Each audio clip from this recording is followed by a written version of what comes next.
But anyway, now I live in a nice building, and I'm not used to it because it's nice.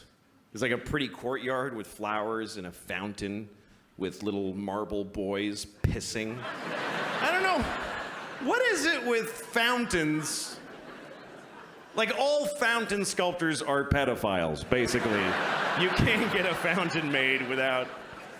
Can you make me a fountain? Yes, I'll get started right away. Oh, yes!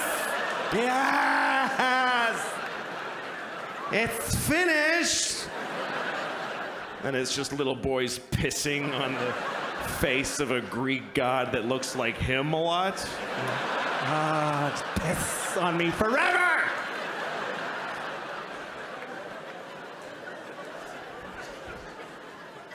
Anyway, there's one of those in the courtyard of my building. And my first week in the building about a year ago, I went down to the courtyard for the first time. And I didn't look too good, you know? It was a Sunday morning. That's my least presentable hour. There's a lot of, just stains, just like, food and me and whatever. And so I'm sitting there. So, shut up. Oh. Anyway, so there I was. I'm sitting on the stone bench of this courtyard and feeling a little out of place. There's these fancy doormen and stuff. And then there's this guy looking at me. I notice he's looking at me from across the courtyard. And he's all spiffy looking. He's got brown shoes and he's looking at me like, I could tell he was thinking I don't live in the building. He thinks I just wandered in off the street and sat in a courtyard. I could tell he's thinking of coming over and dealing with me on his own. And I'm sitting there thinking like, oh, please do that. Yes, please, come on.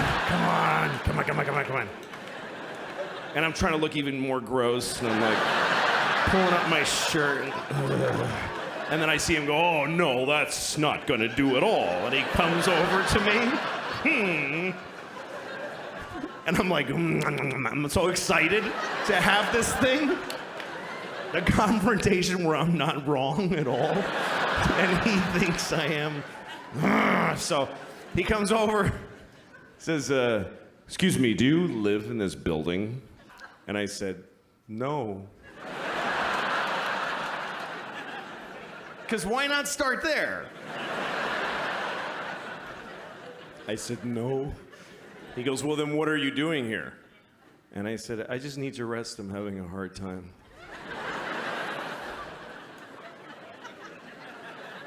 He says, this is private property.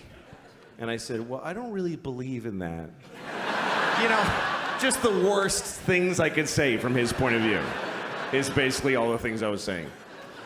And he goes, well, if you don't leave, I'm going to talk to the doorman. I was like, can I just stay like 5 more hours? So he's, no, and he goes over to the doorman. And I see him talking about me to the doorman like this. And then I see the doorman going, oh, no, that guy lives here. That's okay.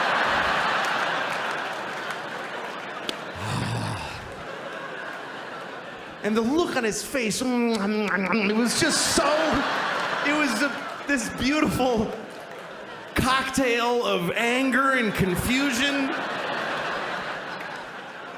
It's like I had invented a new way to hurt somebody's feelings. That's how excited I was. He was so angry, he came back. He came back to me. He said, why didn't you tell me that you live here? And I said, because I don't have to tell you anything ever. Right? There are no words that I must say to you.